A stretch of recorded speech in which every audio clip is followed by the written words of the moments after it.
Queridos irmãos e irmãs, que a graça e a paz do nosso Senhor Jesus sejam com cada um de vocês nessa noite. A gente vai para Êxodo capítulo 17. A gente vai seguir na nossa caminhada nesse que é o segundo livro da Escritura. A gente na semana passada falou sobre a chuva de pão, né? Deus mandando pão do céu para alimentar o seu povo. E o centro sempre é como Deus age e como é que o povo reage. Essa é a questão. Não exatamente o que Deus faz, porque isso é muito importante, óbvio, e vou repetir mais uma vez. Eu, irmãos, creio na Escritura tal como ela está revelada. Para mim aconteceu exatamente como tudo está dito. Mas, para além disso, como é que o povo recebe o que Deus faz? Como é que Deus reage a esse povo é o centro do que a gente está vendo, porque isso tem a ver com a nossa vida. Porque Deus não vai fazer chover pão na nossa casa amanhã, mas a operação que se deu no coração do povo e também como Deus age, aí sim a gente vê na nossa própria vida. Então a gente vai continuar vendo essa jornada hoje. 17, a gente vai ver o 17 e o 18, tá bom? Vou ler só o comecinho do 17. Toda a congregação dos filhos de Israel partiu do deserto de Sim, fazendo suas paradas segundo o mandamento do Senhor, e acamparam em Refidim. Mas ali não havia água para o povo beber. Então o povo discutiu com Moisés e disse: Dê-nos água para beber. Moisés respondeu: Por que vocês estão discutindo comigo? Por que vocês estão tentando o Senhor? Mas ali o povo estava com sede de água e murmurou contra Moisés, dizendo: Por que você nos tirou do Egito para nos matar de sede, a nós, a nossos filhos e aos nossos rebanhos? Então Moisés clamou ao Senhor: Que farei com esse povo? Daqui a pouco vão me apedrejar. Muito obrigado, Senhor, mais uma vez, porque esse momento que a gente passa juntos é uma resposta ao teu sacrifício por nós, Pai. Muito obrigado porque a tua morte e a tua ressurreição compram para nós o direito de estarmos ligados ao Senhor e ligados uns aos outros também.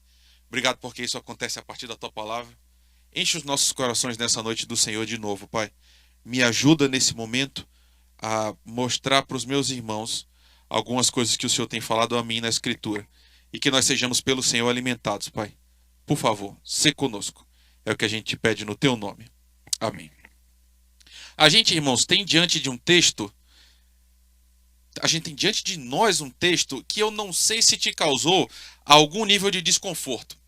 Porque, especialmente você que vem toda semana, talvez você tenha pensado, pera, mas a gente não já leu isso aqui antes? E a gente não já leu exatamente isso aqui antes? E aí a gente percebe, então, um artifício que os autores da Bíblia usam, não só aqui no livro de Êxodo, mas em vários outros textos da Escritura também, que é repetição, irmãos. Esse é um texto que é marcado por repetições. E aí é importante que você e eu, que somos estudantes da Bíblia, perceba, faz pouquíssimos capítulos que a gente viu um episódio quase exatamente igual a esse. E agora a gente está vendo de novo. E aí, perceba, por que isso está aqui? E por que está sendo repetido? É importante que a gente perceba que existe uma intencionalidade nisso, irmãos. Não está aqui por acaso. O autor repetir faz com que a gente olhe e pense o que ele está querendo falar com a gente. E eu acho que tem algo muito assim intenso e intencional da parte dele fazendo isso. Porque, novamente, Deus está orientando esse povo, tá? Eles saem do deserto de Sim, é o que a gente lê no primeiro versículo, e aí o texto diz claramente, segundo o mandamento de Deus, eles vão a um novo lugar chamado Refidim. E aí o cenário já é conhecido. De novo, não tem água para beber. 2 capítulos atrás, a gente viu exatamente a mesma coisa e eles passaram exatamente por isso. A cena vai se repetir quase igual. O povo está discutindo com Moisés de novo, que vai responder: Por que vocês estão discutindo comigo? Por que vocês estão tentando o Senhor? E aí, no versículo 3, o mesmíssimo padrão se observa. O povo está com sede, o povo se irrita e murmura contra Moisés. O povo está novamente focando na falta. Até as palavras são as mesmas. Os verbos usados são os mesmos.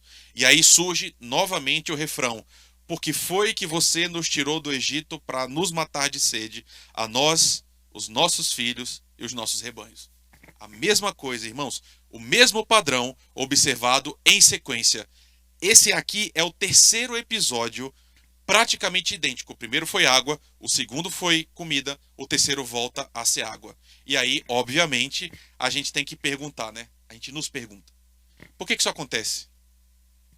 Porque, note, aí eu não sei como é que foi sua experiência, tá? Eu nem sei quando você lembra, quão bem você lembra. Mas essa aqui é uma das primeiras regras da boa escrita. Lembra? Você lembra quando estava na sua aula de redação? Se você lembra, você vai perceber que provavelmente quem te ensinou falava o seguinte: olha, nós seres humanos, a gente funciona a partir de algo que a gente pode chamar de economia literária. Normalmente a gente funciona desse jeito, você e eu. Dizer a mesma coisa que a gente já disse antes e usar as mesmas palavras que a gente já usou antes é considerado um erro primário.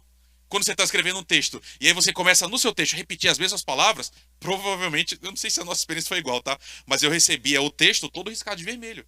Falando aqui, ó, você está falando as mesmas palavras de novo. E isso vai cansando o nosso ouvido. Um texto bem escrito fala ideias diferentes com palavras diferentes. Essa é a ideia. Então, uma história que é bem desenvolvida é aquela que diz aquilo que precisa dizer e avança o enredo, segue em frente. É outra forma de dizer o seguinte: se isso aqui já aconteceu e aconteceu quase igual, por que vai contar de novo? Já foi contado antes. Então por que a repetição? A gente tem diante de nós um erro? É uma falha? E aí é aqui que a literatura mostra outra grande verdade, irmãos. As regras existem e elas são boas. Mas bons autores brincam com as regras para usar artifícios que nem sempre ficam claros no texto. O que eu quero dizer? A repetição, a transgressão dessa regra, ela pode causar em nós um impacto, pode ser uma estratégia do autor. E aqui eu acho que é. Como outras vezes na Bíblia, eu também acho que é. Eu vou falar só mais isso e a gente volta para o texto. Mas se você for para Salmos, em vários deles, você percebe a mesma palavra repetindo, a mesma ideia repetindo. Por quê? A ideia é, o autor está tentando imprimir na gente uma sensação. E aí, quando ele aqui, em Êxodo, Moisés, quando ele escreve, ele mostra essas três situações que são praticamente iguais e são praticamente idênticas em sequência, nos mesmos termos, Moisés está querendo dizer algo para a gente. E aí tem muito a ver com a nossa própria vida. A tese é simples, não? Apesar de ser contraintuitiva, o que Moisés está dizendo é o seguinte: irmãos, raramente a gente aprende na primeira vez. Qualquer que seja a lição. O texto está dizendo que a gente é teimoso mesmo, irmãos. Porque perceba, a nossa... Por que eu falo que é contraintuitiva? A gente tem uma noção que a gente está em uma falta de um conhecimento. Deus vem e preenche essa falta. Então, daqui para frente, a gente vai viver a partir dessa nova lição que a gente aprendeu. Não funciona assim, irmãos.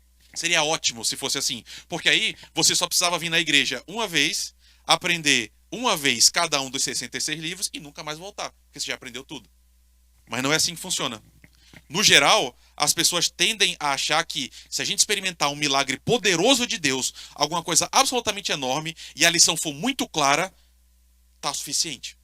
Mas a gente vê na Escritura e a nossa experiência diz o contrário.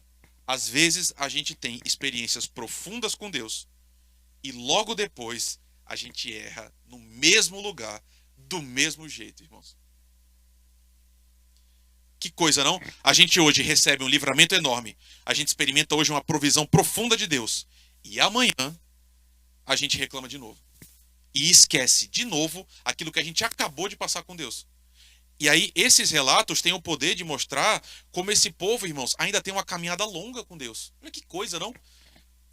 A gente tem a sensação que, já que eles passaram por uma experiência tão catártica lá no Egito, tanto na noite da Páscoa, quanto na travessia do mar, quanto no maná, não tem mais nada para aprender. Eles estão de novo no mesmo lugar, caindo no mesmo erro. Então, conhecer a Deus é uma jornada que não se esgota em uma ou duas experiências. E aqui, irmãos, talvez eu seja o mais novo. Talvez vocês tenham para me ensinar que é exatamente assim. A gente vai andando, andando, e aí é um pouco assustador, porque o nosso pecado, ele é mais forte do que parece e do que a gente acha que ele é. Porque às vezes, lá na frente da nossa caminhada com Deus, a gente cai numa coisa que a gente já tinha aprendido há um tempo. A gente já tinha passado com Deus por isso. Ser pastor me ajuda a perceber isso com alguma clareza. Porque, irmãos, vocês que são pais sabem disso bastante, né? Às vezes a gente tem uma conversa com uma pessoa e essa pessoa sai da conversa, parece que ela entendeu. A gente abre a Bíblia, a gente mostra a Escritura e aí essa pessoa experimenta na pele o que significa uma intervenção de Deus. Ela fala assim, pastor, é isso mesmo. Você falou, isso aconteceu, eu vi a Bíblia acontecendo comigo. Eu vi Deus agindo. E aí nós pastores, a gente olha e fala assim, caramba, beleza. Então dessa vez essa pessoa entendeu. E aí o que acontece é que passa um tempo e às vezes a gente tem, irmãos, a exata mesma conversa. Com a mesma pessoa. Usando às vezes os mesmos argumentos e os mesmos textos. De novo, se você é pai e mãe, você talvez tenha tido a mesma conversa com seu filho.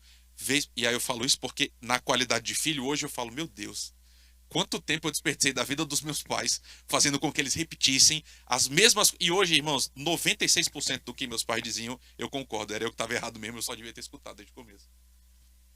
Então, mais uma vez, e aí na minha própria vida isso acontece também, né? Eu não na qualidade de quem ensina, mas na qualidade de quem aprende. Várias vezes eu estou sendo relembrado de coisas que Deus já tinha me dito antes. E nesse aspecto é muito bom ter outros pastores. Eu gosto de ouvir o pastor Alfredo. E aí, semana passada, agora, domingo, a gente estava com o K. Eu gosto porque eles me lembram de coisas que eu mesmo já tinha aprendido. Então, mais uma vez, esse povo está aqui de novo. E aí, mais uma vez, esse povo vai estar outras vezes também. Só que aqui, nesse relato que a gente acabou de ler, tem uma mudança que é significativa, irmãos. Em cada uma dessas intervenções, Deus está expandindo essa experiência de Israel. Com ele mesmo, né? Nessa aqui ele também vai fazer. Porque tem algo novo que não tinha acontecido, pelo menos desse jeito aqui. O versículo 4, Moisés começa a se desesperar, irmãos. A fragilidade desse homem vai reaparecer, só que aqui reaparece com bastante intensidade. Porque ele fala com Deus, Deus, o que eu vou fazer com esse povo? E aí ele dá para nós uma informação que a gente não tinha ainda. E aqui sim o relato está avançando. Porque ele fala, Deus, esse povo está a ponto de me apedrejar. Então olha que coisa. Moisés aqui está lidando com medo. E aqui talvez ele tenha com razão. Esse medo talvez tenha um lastro material real. Talvez ele de fato estivesse perto da morte, porque o povo, nessa sua ânsia, está falando, não, a gente vai te matar. É possível que o povo realmente tenha se levantado contra ele nesse nível fatal. E aí Moisés teme, e aí ele clama a Deus. E aí, Deus decide intervir de uma maneira que é incrível, né? Ele diz, versículo 5, pegue o seu bordão, vá adiante, leve anciãos, e eu vou estar ali diante de você sobre uma rocha. Essa é uma experiência importante de Israel, irmãos, bastante. Porque Deus está dizendo para Moisés explicitamente, Moisés, vá, porque tem uma rocha, eu vou estar sobre a rocha. Eu, o próprio Deus, vou estar lá. Leve o bordão, leve anciãos e me encontre. E aí esse texto é absolutamente transgressor, porque o que Deus ordena Moisés fazer é golpear a rocha, irmãos, na qual Deus está. Olha que coisa. O próprio Deus, em um nível aqui difícil da gente entender, mas num nível real, mais metafísico, ele está se identificando com essa rocha. Deus está falando, eu vou estar lá. E aí a ordem é, bata na rocha. O que está acontecendo aqui é algo muito mais profundo do que uma leitura superficial faz parecer. Porque, note, esse bordão que Moisés está levando é o mesmo bordão do juízo de Deus, irmãos. Todas as vezes que Deus interviu no Egito com juízo, foi a partir desse ato. Ele fala, erga seu bordão. E aí as pragas vinham. Esse mesmo bordão agora vai cair sobre essa rocha, onde Deus está. Que coisa, não? Essa rocha aqui, em algum nível, vai receber o próprio juízo de Deus, ou pelo menos o sinal do juízo de Deus. Então, num sentido muito, de novo, dramático e indecifrável pra gente, é como se Deus estivesse permitindo se golpear. Ele mesmo, a rocha eterna. Ele sofre o golpe. E aí, partido, né, fendido, a água é vertida e o povo bebe. Exatamente, exatamente. Olha só, Paulo, como o Eric acabou de lembrar, lá na frente vai identificar esse episódio com o próprio Senhor Jesus. Que nos alimenta, que nos dá água, que nos dá vida. Essa é a ideia. O povo ia morrer. O próprio Deus sofre um golpe e aí brota a água da rocha. Que, irmãos, é uma forma de dizer, está acontecendo aqui um milagre, tá? Porque Pode até ser que algumas rochas tenham água dentro, claro, mas no nível pequeníssimo, não para alimentar um povo. Essa rocha é golpeada e aí flui água. E aí todo o povo consegue beber. Então Paulo, lá na frente, na carta aos Coríntios, ele vai dizer explicitamente: essa rocha era Jesus. Jesus que recebe o golpe final, verte água e verte sangue, como diz João. Então, essa rocha que salvou Israel, que estava murmurando, salva agora a igreja com sede. Jesus é a rocha. Essa é a noção. Esse momento vai ser resgatado na história de Israel várias vezes. E aí, esse aspecto didático aparece com violência no fim do relato, né? Porque o povo estava murmurando, duvidou de Deus. E aí, Moisés vai batizar aquele lugar. Vai chamar de Massá e Meribá. E aí o texto diz pra gente, tá no versículo 7, se você quiser ler depois, tá? Significa literalmente: o Senhor está ou não está no meio de nós? Essa é a pergunta que Israel falhou em responder novamente. E que o próprio Deus, novamente, agora sendo golpeado, demonstra: eu estou no meio de vocês, confiem em mim. Mais uma vez, Deus resgatando a moral desse povo. Pois bem, a sequência do texto vai pôr em operação, mais uma vez, de Yahvé num primeiro plano. O recado é o mesmo. Todo o recado até agora do Êxodo foi um, e ele vai continuar sendo o mesmo, que é: Deus é quem vai vencer. Só que agora isso vai mudar. A gente vai olhar para uma agressão que não parte do povo. Pela primeira vez agora, Israel vai ser atacado de fora para dentro. E aí, lateralmente, a gente vai ver Moisés também sendo expandido. Na primeira porção do capítulo, a gente acabou de ver, Moisés teme o povo. E ele pensa: eu vou morrer. Agora, essa experiência de Moisés vai ser intensificada. Então, o jogo agora vai mudar. O povo agora, antes era o próprio inimigo, né? O povo era seu próprio inimigo. Agora, o inimigo é externo. Pela primeira vez, um exército inimigo ataca, versículo 8, são os amalequitas. Então, Israel vai ser assaltado como um povo. E aí, irmãos, nesse texto que a gente tem diante de nós, não fica claro essa operação. Mas mais para frente, quando esse episódio for recontado, a gente vai aprender que a forma como esse inimigo de Israel o ataca é muito vil e covarde. Porque eles atacam a retaguarda. Eles atacam aqueles que ficaram para trás. Os mais cansados do povo. Os mais doentes. Então, Amaleque, e aqui são os amalequitas, está perseguindo Israel, focando as suas investidas na região que tem um povo mais frágil. Idosos, crianças e doentes. E aí, surge um novo personagem aqui, sem qualquer apresentação, incrível como a Bíblia é escrita, né, irmãos? Simplesmente aparece um novo personagem aqui, Josué, sem nenhuma introdução, sem nenhuma apresentação. Então, o texto diz: Moisés chega para Josué e diz: tome alguns homens e vá. E aí a promessa é: amanhã eu estarei no alto do monte com o bordão de Deus na mão. Essa é a noção. Então, vai haver uma guerra, tem um monte, e aí Moisés vai subir a esse monte com o bordão de Deus na mão. Novamente, esse instrumento de juízo vai aparecer. E aí o texto vai apresentar para nós uma batalha que tem uma clivagem que é muito interessante. Assim, tem um elemento dele que é importante, que é a presença do sobrenatural. Porque percebam, irmãos, primeira guerra de Israel, mas essa guerra não vai ser vencida nem perdida pela destreza do povo, pela força do povo ou pela perícia do povo. Não é uma questão de estratégia, não é uma questão de quão bons eles são. O texto vai dizer claramente: não foi uma intervenção humana. Existe um componente absolutamente único aqui, inimitável, que verdadeiramente define o sucesso ou o fracasso, que é a ação de Deus nesse povo. É muito simples. Você lembra como é que era? Como é que a gente sabe que é Deus que está intervindo nesse povo, meu irmão? Muito obrigado. Como é que a gente sabe que não é o povo que conquistou a vitória por si só? Moisés está no alto do povo. No alto do monte. Quando ele ergue as mãos, o povo vence. Ergue as mãos com o bordão de Deus. Quando ele abaixa, os amalequitas começam a vencer. Percebe? Então, a vitória de Israel depende diretamente desse ato de Moisés. O povo só vai vencer se ele tiver com as mãos erguidas. Só que, irmãos, qual é o problema óbvio desse texto? Se a vitória depende de Moisés e ele está com as mãos erguidas, qual é o problema enorme que Israel tem? Você já tentou fazer isso? Porque tem uma anedota, mas que é muito cheia de sabedoria. 100 gramas é pesado, irmãos? É um peso grande pra gente suportar? Depende.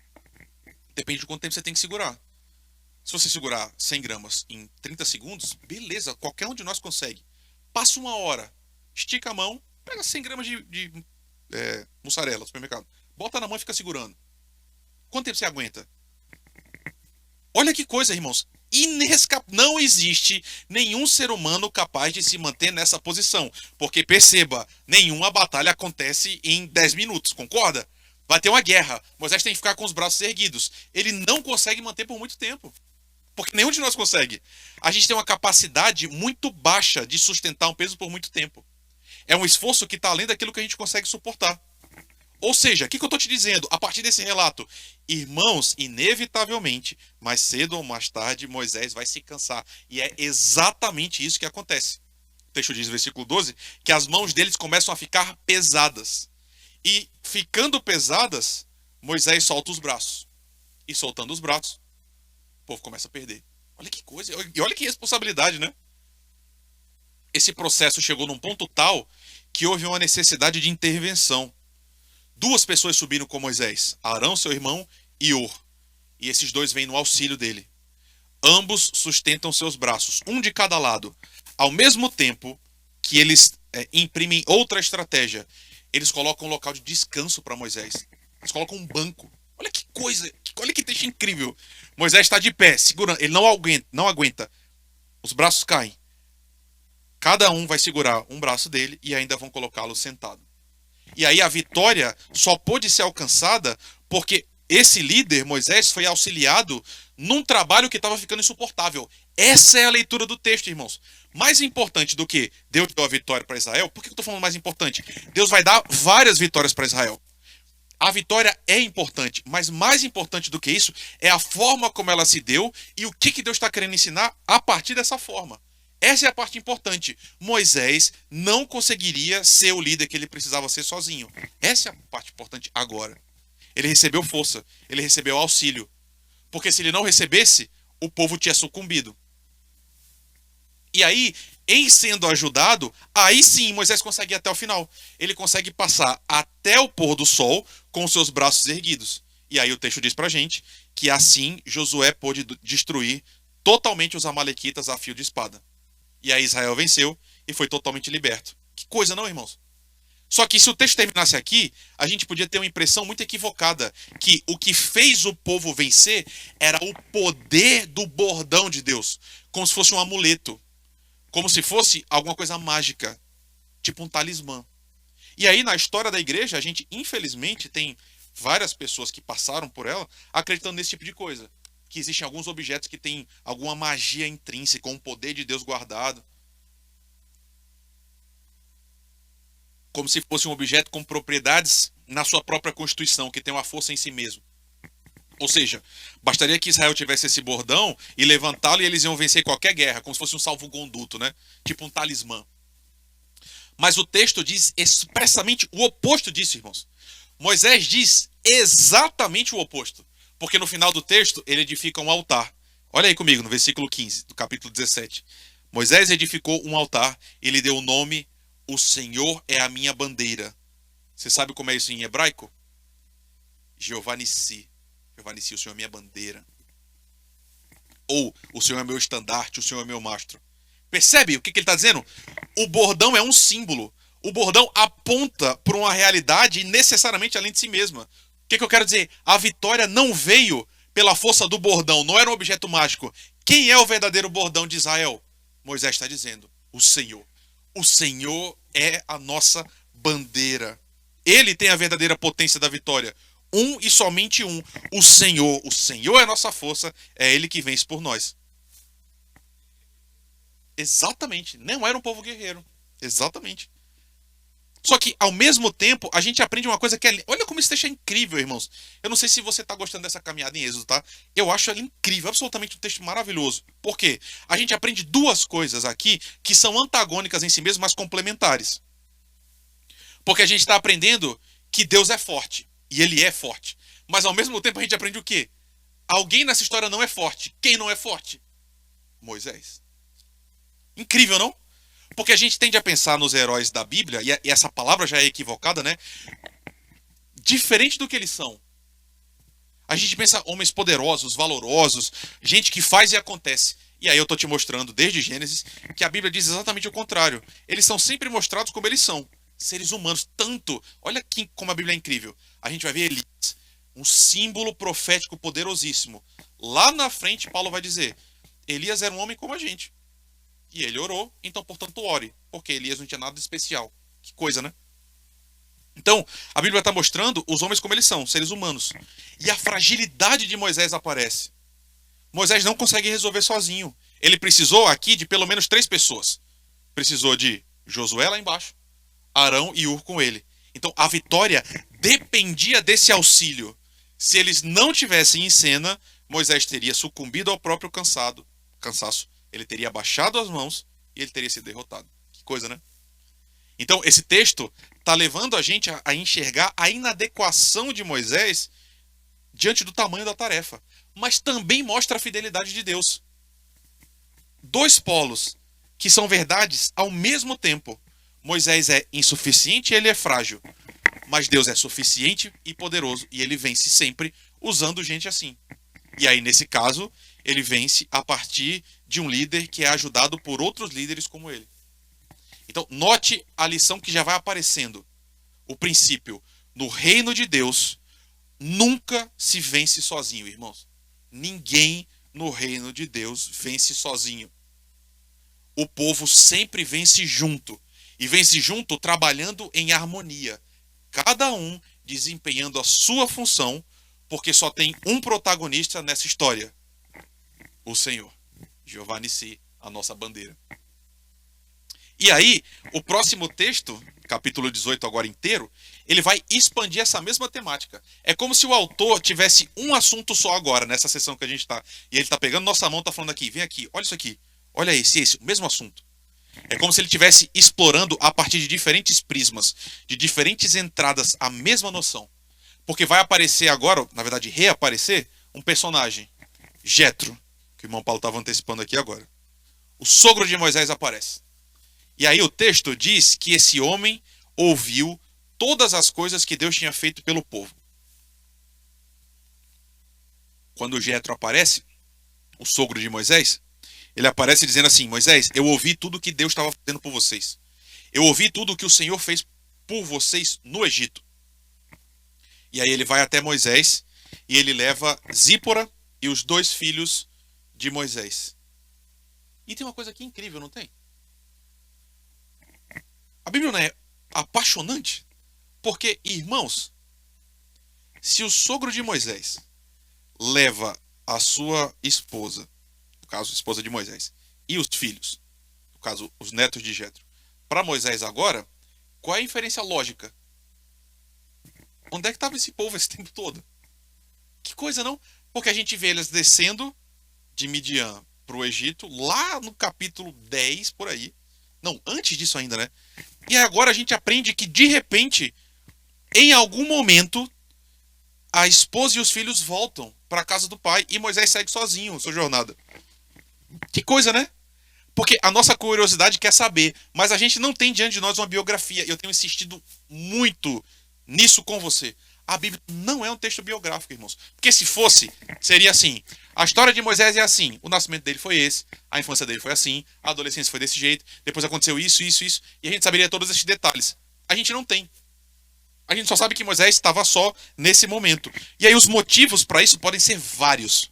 Mas a questão é, não está dito para nós porque não tem relação com o que Deus está querendo dizer para a gente aqui agora. Por isso que a gente não está escrito. Que coisa, né? O importante é, a gente aprende aqui que a família agora finalmente está reunida de novo. Os 3 chegaram ao arraial de Deus, encontraram o povo de Deus e avisam Moisés: a gente chegou. E aí, o reencontro narrado, olha de novo como a Bíblia é incrível. O reencontro narrado não é entre Moisés, sua esposa e seus filhos. Mas o que obviamente se deu, irmãos, é claro que ele encontrou e falou, eu imagino que ele deve ter ficado feliz, né? Mas assim, cumprimentou, meu amor, e aí criançada, tá tudo bem, beleza. Mas o relato aqui para nós é de Moisés com o sogro, porque essa é a parte importante agora. E aí a gente tem aqui um distintivo de respeito e honra, né? Porque o jeito que Moisés age com seu sogro tem tudo a ver com a forma como no Antigo Oriente as pessoas se cumprimentavam quando existia uma assimetria, alguém mais velho, alguém mais novo. Porque o texto diz que eles se encontram e Moisés inclina-se e beija o seu sogro. É uma declaração forte com esse ato. Ele está dizendo: eu estou reconhecendo o seu valor, eu sei que o senhor é mais sábio, e eu estou reconhecendo que o senhor tem honra sobre mim. E aí, como não poderia deixar de ser, o texto vai dizer para a gente então que eles começam a conversar. E aí Moisés vai relatando tudo o que ele viveu, tudo aquilo que Deus fez, colocando o papo em dia, dizendo: meu sogro, aconteceu isso, depois aconteceu aquilo, Deus fez isso com a gente e tal. E a reação de Jetro é uma reação que a gente espera, irmãos. E quando eu falo que a gente espera, não é que a gente espera do texto bíblico. A reação que esse homem tem é a reação que a gente espera quando a gente fala para outras pessoas aquilo que Deus fez na nossa vida.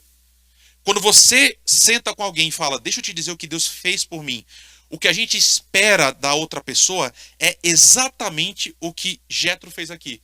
E agora eu vou te mostrar. Vamos ler do versículo 9 até o final da sessão, até o 12. Olha só. Jetro ficou contente com todo o bem que o Senhor havia feito a Israel, livrando-o da mão dos egípcios, e disse: bendito seja o Senhor, que libertou vocês das mãos dos egípcios e da mão de Faraó. Agora eu sei que o Senhor é maior do que todos os deuses, porque livrou esse povo das mãos dos egípcios quando agiram arrogantemente contra o povo. Então Jetro, sogro de Moisés, ofereceu holocaustos e sacrifícios a Deus. E Arão e todos os anciãos de Israel vieram comer com o sogro de Moisés na presença de Deus. Que texto bonito, não, irmãos? Quando Jetro ouve que Yahvé havia feito inúmeras maravilhas para o povo, pelo menos nesse momento, ele louva e engrandece o nome de Deus. E eles comem juntos, celebrando o que Deus fez. Eu acho lindo esse texto. Mas aí, chega o dia seguinte, né? Sempre chega o dia seguinte, irmãos. E aí, o dia seguinte chegou. Jetro vai assistir Moisés agindo. E aqui, irmãos, eu acho engraçado. Porque nem sempre é fácil. Você lembra dessa experiência? Acho que todo mundo já passou por isso, né? Talvez a primeira seja quando você estava fazendo alguma coisa e aí você finalmente acha que ficou bom e aí você chama seu pai e sua mãe para assistir aquilo que você está fazendo, né? Você treina e fala: pai, vem ver. Mãe, vem ver. E aí, você sabe como é que é. Nem sempre é fácil esse momento, né? Porque é bom, é saudável a gente ter uma pessoa mais velha olhando o que a gente está fazendo, mas sempre é difícil. Porque sempre é um momento meio tenso, né? Alguém mais experiente, alguém mais sábio vai assistir Moisés agir agora. Ou seja, Moisés vai desempenhar diante do seu sogro um dia normal. E aí, obviamente, vai vir a parte da crítica, que é um momento indesejado, mas positivo. Porque o que Jetro vê, irmãos, é uma coisa completamente absurda. O que é que Moisés fazia todo dia com esse povo? Moisés se sentava e ele ia julgar o povo. E aqui a noção de julgar é literalmente servir de árbitro. O povo ia chegar com uma demanda, falar para Moisés, Moisés ia ouvir e dar um veredito. Essa era a noção. E aí o texto diz pra gente claramente, olha aí comigo, vamos ler para você ficar por dentro. Versículo 13. No dia seguinte, Moisés sentou-se para julgar o povo, e o povo estava em pé diante de Moisés, desde a manhã até o pôr do sol. Olha que coisa, irmãos. Do nascer ao pôr do sol. Eu tive hoje que ir no correio. Eu acho que eu devo ter passado uns 20 minutos. E suscitou em mim todo tipo de afeto que eu não gostaria que ainda existisse, mas existe, irmãos. Eu queria destruir aquele lugar e ir embora, porque o povo demorado, mas ok. Não é o momento para minhas frustrações pessoais, tá? A questão é, do nascer ao pôr do sol, esse povo ficava em pé diante de Moisés, todo dia. Agora, imagine por um só instante o que isso significava, irmãos. Porque todo o povo vinha, tá? Quantas pessoas tem aqui? As estimativas variam de entre 600 mil até 2 milhões de pessoas, tá? Uma causa, qualquer que ela seja, ela é composta por algumas etapas processuais, irmãos. Eu estou falando isso aqui só para que você entenda. Tem um problema, tem uma causa. Como é que a gente resolve? Primeiro tem uma absorção, certo? A gente vai ouvir o que a parte A e a parte B estão dizendo. Que seja uma causa entre duas pessoas, tá? Depois vai ter uma certa triagem. Ó, a gente vai comparar o caso com as leis. Eles estão falando como é que o sistema jurídico se opera. Terceiro, vai ter uma deliberação. A gente vai avaliar, vai pesar tudo. No final vai dar um veredito. É isso. Qualquer que seja, a questão se dá nesse rito. A pergunta é, quanto tempo isso dura, irmãos? Para e pensa. E aqui a pergunta é, quanto tempo dura o processo mais simples possível? No melhor dos mundos, quanto tempo se gasta num processo só? Porque, irmãos, percebam, para dar o mínimo de dignidade, e aqui dignidade é, e aqui o sistema brasileiro muitas vezes rouba a dignidade do povo, porque para que seja digno, pelo menos você tem que falar.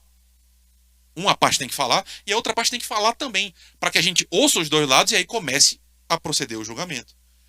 Então, para manter o mínimo de dignidade, irmãos, não dá para ser menos de 15 minutos, pelo menos, todo esse processo. Que já é um tempo absolutamente rápido, tá? Mas é impossível. Menos que isso não dá. E aí a pergunta é, se forem 15 minutos, vamos arbitrar. Quantos processos dá para julgar por dia? Porque se são 15 minutos, dá 4 por hora. Vamos botar que Moisés passava 10 horas sem parar. São 40? 40. Sem descanso. Então, por dia ele julgava 40 casos. Casos fáceis e simples, tá? A gente botou o mais simples possível. Qual é o tamanho do povo, irmãos? Quantos casos surgiam por dia? E aí, se a gente colocar uma estimativa baseada no nosso país, tá? A ideia é que 0,1% da população leva o caso à justiça. Sabe quanto é que isso dá por dia? Dá entre 2 a 4 mil casos por dia, todo dia. E Moisés, na maior velocidade possível, conseguia julgar 40, que dá 2%. No pior dos casos, 1%. Agora imagine esse homem ouvindo todo o povo todos os dias, um homem só. Percebe o absurdo? Porque qualquer pessoa minimamente razoável consegue perceber também. Porque é simplesmente impossível que um sistema desse consiga ficar de pé, irmãos. Não dá. Não dá. Possível. Todo mundo percebe. Quem é que não percebe? Incrível, não? Moisés não consegue enxergar. Ele não conseguiu enxergar o gargalo óbvio daquilo que estava acontecendo. Por qualquer razão que seja, ele não consegue ver e ele se apega ao sistema que ele resolve tudo sozinho. Pode ser que ele pensasse o seguinte, olha, Deus falou comigo. Deus deu para mim o Espírito. Então a responsabilidade é de quem? Minha. Eu que tenho que fazer. Pode ter sido isso. Pode ter sido ele pensando o seguinte, olha, e se outras pessoas começarem a falar coisas que eu discordo? E se eu perder o controle? E se tiver uma insurreição? Percebe? A gente não sabe quais são os motivos que fizeram com que ele ficasse sozinho. A questão é, existe um fato claro e inequívoco. Esse sistema estava fadado ao colapso total e óbvio, irmãos. Porque eu tenho uma pergunta para você. Nesse sistema aqui, quem é que se cansava? Moisés se cansava. Mas o povo também se cansava. Quem não estava cansado? Ninguém. Todo mundo está cansado. Moisés por quê? Eu não sei como existem psicólogos no mundo. Porque eu não conseguiria passar 8 horas por dia ouvindo outras pessoas falarem de problemas quaisquer. Eu não sei como esse povo aguenta. Agora imagine Moisés passar todos os dias ouvindo. Ele roubou um carneiro meu. Ele fala assim, eu não roubei. Ele só fugiu e apareceu lá em casa. E eu, percebe? Todo dia, o dia inteiro. Como é que esse homem chega no final do dia? Moído. Claro, moído. Não tem nem chat GPT. Não tem nem, irmãos, assessor. Não dá pra chamar o estagiário. Ei, me ajuda aqui. Ele sozinho. Se ele se cansa, e é claro que ele se cansa, quem também estava cansado, tanto quanto ele, irmãos, ou talvez mais. Porque o povo é óbvio. Porque imagina você ficar o dia inteiro em pé num deserto, da manhã ao pôr do sol esperando chegar a sua vez. Quando é que vai chegar? Dá pra saber. Um processo pode durar mais, pode durar menos. Esse povo ia, e pode ser que ele fosse ouvido só daqui a 15 dias, 20 dias, 40 dias. E enquanto isso, esses conflitos vão acontecendo e vão se proliferando. Então, é exatamente isso que Moisés não vê. Mas Jetro vê, irmãos. Que coisa, não? Caramba, a Bíblia é absolutamente incrível. Porque a gente tem diante de nós um sacerdote pagão. Porque o texto diz isso lá atrás. Jetro é um sacerdote pagão. Ele não conhece o Senhor e não conhece a lei de Deus. Mas ele conseguiu enxergar uma coisa que Moisés, que é o legislador libertador, não viu. E é óbvio, não? E Jetro fala, vamos ver? Versículo 17, tá? O sogro de Moisés, porém, lhe disse: não é bom o que você está fazendo. Com certeza todos ficarão cansados, tanto você como esse povo que está com você. Isso é pesado demais para você. Você não pode fazer isso sozinho. Escute agora o que eu vou te dizer. Eu o aconselharei e que Deus esteja com você. Represente o povo diante de Deus. Leve as suas causas a Deus. Ensine-lhes os estatutos e as leis e faça com que conheçam o caminho em que devem andar e a obra que devem fazer. Procure entre o povo homens capazes, tementes a Deus, homens que amam a verdade, odeiam a corrupção. Coloque-os como chefes do povo, chefes de 1.000, chefes de 100, chefes de 50 e de 10, para que julguem esse povo com você o tempo todo. Toda causa grave trarão a você, mas toda causa pequena eles mesmos julgarão. Assim será mais fácil para você e eles ajudarão a levar essa carga. Se você fizer isso, se essa for a ordem de Deus, então você poderá suportar e também todo esse povo voltará em paz para o seu lugar. Que sabedoria, irmãos! Caramba, que sabedoria! Porque, note, é fácil a gente ver esse texto hoje porque a gente conhece essa história. Mas a gente está aqui no começo da humanidade, entre aspas, tá? Tudo aqui é muito arcaico, muito antigo. Mas não é incrível? E isso, a lei não tinha chegado. Então, provavelmente, a gente tem aqui um pouco. O que Moisés está fazendo é um tipo de malabarismo, porque Deus ainda não deu as leis exatamente como vai ser daqui para frente. Uma parte, provavelmente, ele tem do sistema legal do egípcio, e outro é tentando praticar a justiça baseado no bom senso. É isso. Porque ainda não veio essa legislação de Deus, que são os próximos capítulos. Agora Deus vai entregar. Depois disso daqui, Deus vai dar a lei. Mas é isso. É baseado no que eles viviam no Egito, eles estão tentando reproduzir uma vida que seja minimamente ordeira e justa. Mas não é bonito? Que visão! O mais incrível, irmãos, disso aqui é Moisés está ouvindo um cara que é sacerdote pagão de outro lugar. E o que eu acho bonito nesse texto, porque às vezes eu sinto que eu fico batendo nos homens da Bíblia, né? Ah, olha o erro de Abraão, de Jacó. E é verdade, eles têm esses erros. Mas o que é incrível é Moisés acolhe, irmãos. Moisés ouve.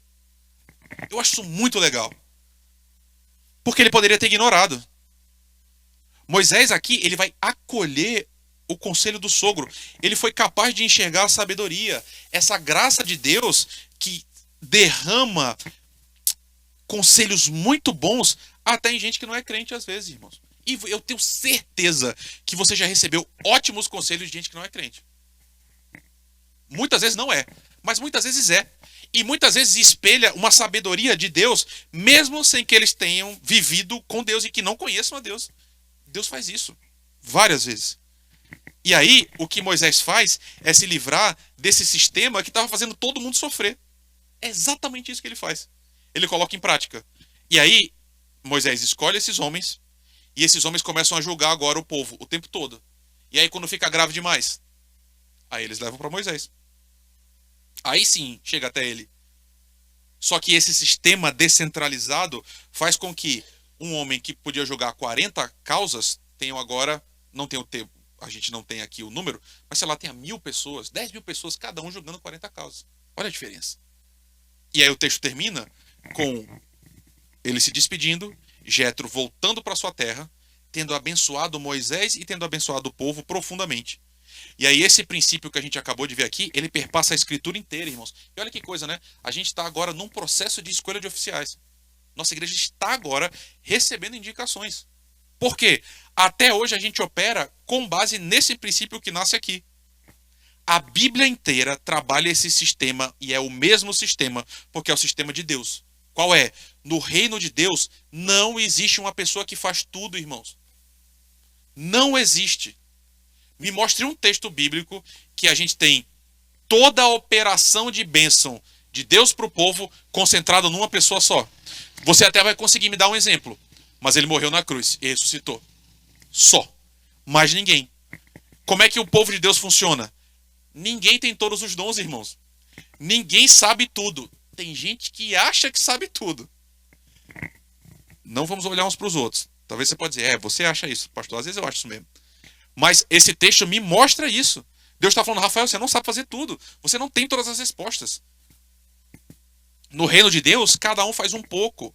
Cada um coopera com aquilo que recebeu antes de Deus. E assim, ninguém necessariamente vai sofrer por um trabalho que é totalmente desnecessário estar concentrado. Percebe? Enquanto o trabalho está numa pessoa só, essa pessoa trabalha em excesso, fazendo uma coisa que é impossível. E aí, irmãos, no nosso meio, a gente perverte isso, às vezes, com a pessoa concentrando tudo em si mesma, para depois poder dizer, ninguém me ajuda. Eu tenho que fazer tudo sozinho. Quando tá cheio de gente que, assim, ok, também às vezes as pessoas não querem ajudar. Isso também é verdade. Mas o que eu quero dizer é, esse texto aqui ajuda a gente a entender o seguinte: não deve existir no nosso meio gente que está concentrando todas as ações. E que tudo precisa passar por ela, tudo precisa passar pelo crivo dela, pela anuência dela. Não funciona assim. Deus deu um pouco de sabedoria para cada um, para que nessa grande somatória desses dons de Deus maravilhosos, todos nós sejamos abençoados e a gente vai em paz para casa. Todo mundo podendo descansar. Que coisa, não, irmãos? Que Deus incrível. Porque nem o povo sofre por uma espera infinita, nem o trabalhador se cansa, porque existe gente suficiente para cuidar de tudo, cada um pouquinho. E aí o texto termina dizendo que o povo foi em paz. E existe paz. Por quê? Porque recebe a instrução de um sogro que abre os olhos para essa loucura que estava acontecendo. Tudo fruto dessa mente desse Deus absolutamente incrível. A gente viu então, irmãos, um texto que está falando bastante sobre liderança. Eu não sei se eu fui feliz em mostrar isso para você, mas note, a gente viu 3 textos. No primeiro, Moisés está morrendo de medo do povo, de ser apedrejado. No segundo, ele estava com as mãos cansadas, a ponto de não conseguir suportá-las. E aí, quando ele não suportava, momentaneamente, ele abaixava as mãos e tinha uma derrota momentânea, mais uma vez, do povo. E no final, o terceiro texto, a gente viu que ele recebe a instrução do sogro, que abre os olhos para essa loucura que ele estava fazendo. 3 textos que falam também sobre Moisés. Falam de Deus, mas falam sobre Moisés. Percebe? Um homem sábio, um homem experimentado, um homem idoso. E idoso aqui no melhor dos sentidos. Porque era um homem que era cheio do agir de Deus, cheio desse próprio Deus, mas estava fazendo coisa errada. Que não percebia as próprias limitações. E aí isso acaba causando mal para o povo, porque ele não conseguia vê-las. Mas o texto também não é tudo, não é só isso. O texto não é, olha como Moisés é ruim. Não é isso. O texto é, olha como Deus conserta as coisas quando a gente vai indo para o lugar errado. É isso. Porque é um homem também que, uma vez que foi consciente das suas próprias fragilidades, ele aceita. Ele reconhece. E aí ele muda. E aí ele divide a tarefa. E ele vai dividindo cada vez mais. O texto terminou com essa rede de apoio enorme, né? Vários homens trabalhando juntos para bem do povo. E, irmãos, é exatamente isso que a gente precisa na igreja. A gente vive num tempo horrível, tá? Por várias coisas. Mas, irmãos, acredite no que eu tô te falando. O mundo nunca foi do jeito que ele é agora, nesse aspecto específico. Qual é? Irmãos, nunca houve gente famosa como hoje. Houve gente muito famosa no mundo antigo. Muito. A questão é, essas pessoas não eram celebridades. O conceito de celebridade é novo. Pensa bem, você nem sabia qual era o rosto do rei. O rei realmente poderia simplesmente sair andando no meio da rua com outra roupa e ninguém ia saber que era o rei. Não tinha foto, não tinha jornal. É muito novo o que a gente está vendo agora, que é uma pessoa que é alçada a um estrelato e ela vira uma estrela do planeta inteiro. Isso é novo. Mas isso entrou na igreja. Com muita força. E a gente vê hoje uma geração... Isso é muito assustador, né? Muito. Porque a gente vê hoje uma geração de líderes que nascem como líderes para a igreja já querendo ser famosos. Querendo ser um pastor, um presbítero famoso, um diácono famoso. Cara, e às vezes isso é muito pequeno, tá? Não precisa ser famoso no mundo inteiro. Pode ser assim, uma vontade de ser famoso como diretora da SAF, como dirigente, é porque a gente não tem, né? Mas dirigente de um círculo de oração, de um grupo pequeno, não importa. A questão é, irmãos, o mundo de Deus não funciona assim. O mundo de Deus não funciona em gente que manda na igreja, fazendo com que tudo passe por si, porque é a pessoa especial, é a única pessoa que tem a visão, a única pessoa com quem Deus fala. Não funciona assim. Eu tenho um papel muito definido na igreja, muito. Qual é meu papel? Ler a Bíblia, tentar te mostrar da melhor forma possível como é que Deus fala com a gente. É isso. Tem outros papéis? Tem. Eu, sei lá, às vezes faço casamento, às vezes sepultamento, a gente tem que decidir as questões da igreja, mas eu sou um servo passageiro, transitório da igreja, e eu sou um que compõe um coletivo, e a gente vai indo em frente. É isso que eu acho que esse texto ensina também. E isso é muito importante, irmãos, porque a gente precisa de líderes que sejam como Jesus ensinou a gente a ser. Ele falou, não vai ter nenhum maior do que o outro. Lembra? Eu penso muito sobre isso, irmãos, porque eu estou numa crise, né, com a igreja, faz um tempo já, e eu estava conversando com o Alfredo esses dias. Falei assim, Alfredo, você acha que no começo da igreja os caras já ficavam brigando para quem tem a igreja maior, quem tem mais dinheiro e tal? E aí eu mesmo lembrei que Jesus indo para Jerusalém, Jesus vai morrer. A gente está na Páscoa agora, né? Caminhando para ela. Jesus, nesse momento difícil da sua vida, já tendo ensinado tudo para aqueles homens, o texto diz que enquanto Jesus estava indo para a cruz, assim, indo para Jerusalém, né? Eles estão discutindo quem é o maior entre eles. E discutindo quem vai sentar do lado de Jesus. Então perceba, né? No colégio apostólico já tinha isso. A gente sempre teve isso. Mas esse texto ensina que não pode ser assim entre a gente. Não pode. Não pode. Não existe um pastor. Fala, minha irmã. Uhum. Exatamente. E aí é uma falha enorme, minha irmã, de entender que nenhum de nós morreu pela igreja. Só teve um que morreu pela igreja. E ele morrendo pela igreja, ele é dono da igreja. E a gente faz o que ele manda a gente fazer. Só.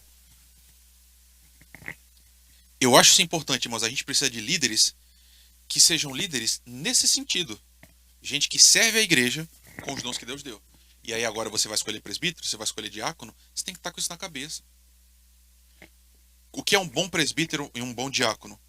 Primeiro de tudo, é gente cheia do Espírito Santo de Deus. A gente nós nunca vamos contratar CEOs de empresa para ser presbítero na igreja. Porque esses homens podem ser excelentes administradores. Aqui na igreja a gente não precisa de administradores. A gente precisa de gente crente, que ouve a voz do pastor da igreja para cuidar do povo. É isso que a gente precisa, e esse é o seu papel. Então, meus irmãos, não existe pastor perfeito, nem presbítero perfeito, nem diácono perfeito. Nenhum de nós vai acertar em tudo. Todos nós temos falhas e fragilidades. E aí, esse texto aqui ensina duas coisas pra gente, né? Primeiro, nossa irmã acabou de falar, a gente tem que delegar a função. A gente não pode fazer tudo. A igreja não pode passar tudo por a gente. Não posso achar que a igreja é minha, que só eu tenho o Espírito de Deus, só eu sei fazer as coisas. Não pode ser assim. E com nenhum outro líder. Eu preciso, e os outros pastores também, de muitos conselheiros ao meu lado para me auxiliar. Porque eu não posso fazer tudo e eu não sei fazer tudo. E é assim que o povo de Deus é, esse povo comprado por Jesus. Ele ordenou e tudo nasce nesse texto que a gente leu. E tem uma última coisa, e aí o ensinamento é para você. Esse é para mim. Eu não posso fazer tudo sozinho. Qual é o para você? Não espere de mim aquilo que eu não posso dar. E eu tô falando de todos os líderes, tá? O que isso quer dizer? Meu irmão, minha irmã, eu não vou acertar sempre. Porque às vezes a igreja também espera isso, né? A igreja vai falar, como é que o pastor errou? Olha o Moisés errando aqui. Porque a gente erra mesmo, a gente é errado. A gente faz besteira. Então, ao invés de murmurar, se Deus estiver falando com você, participe. Como esses homens participaram. Participe desse cuidado do povo de Deus. A ideia é, você tem trabalho, eu tenho trabalho também. De quem é a responsabilidade da igreja dar certo? Certo no sentido de funcionar. É da gente, todos nós. Porque você tem dons que eu não tenho. Eu tenho dons que você não tem. Juntos, a gente trabalha. E a gente usa para o serviço de Deus. E aí a gente é verdadeiramente uma família. Eu acho bonito. As imagens da escritura é isso, né? É uma família, é um corpo. O corpo só funciona quando todo mundo trabalha para a saúde do próprio corpo, sem divisão nenhuma. Então a gente chega no final, lembrando, só teve uma pessoa que conseguiu fazer tudo. Ele sim, ele conseguiu fazer tudo. Ele é aquele que não se cansa. Ele é aquele que não precisa dividir. Todos nós, que somos seus filhos, precisamos. E aí esse texto é desafiador porque ele nos chama a perceber esse Deus que está agindo no povo, unindo a gente no serviço. Vamos orar? Obrigado, Senhor, porque a gente está aqui. Obrigado porque a tua palavra é absolutamente instrutiva para nós, Senhor. Muito obrigado porque essa palavra nos humilha, mas nos humilha de um jeito a nos fazer crescer, Senhor. O Senhor nunca nos humilha para deixar a gente prostrado. Pelo contrário, o Senhor nos humilha para que a gente corra em direção ao Senhor e fale: Senhor, nos ajuda, sê conosco, nos enche do Senhor, nos dá teu Espírito. E agora que a nossa igreja está passando por esse processo, Senhor, por favor, Pai, nos dá homens cada vez mais cheios do teu Espírito. Gente que ama a igreja também e que entrega os dons para poder cuidar do povo, Pai. E aí, nos outros ministérios da igreja, que as minhas irmãs também estão atuando, dá a elas uma porção dobrada do teu Espírito, para que elas possam ser exemplo para o povo, ser luz no meio do povo. E aí que todos nós, Senhor, unamos nossos dons, aquilo que a gente recebeu do Senhor, que foi de graça, para que o teu povo ouça a tua voz, que a gente tenha uma igreja cheia do Senhor, e para que o mundo nos vendo te ame como a gente te ama hoje, Pai. Sê conosco. É o que a gente te pede no nome precioso, gracioso de Jesus. Amém.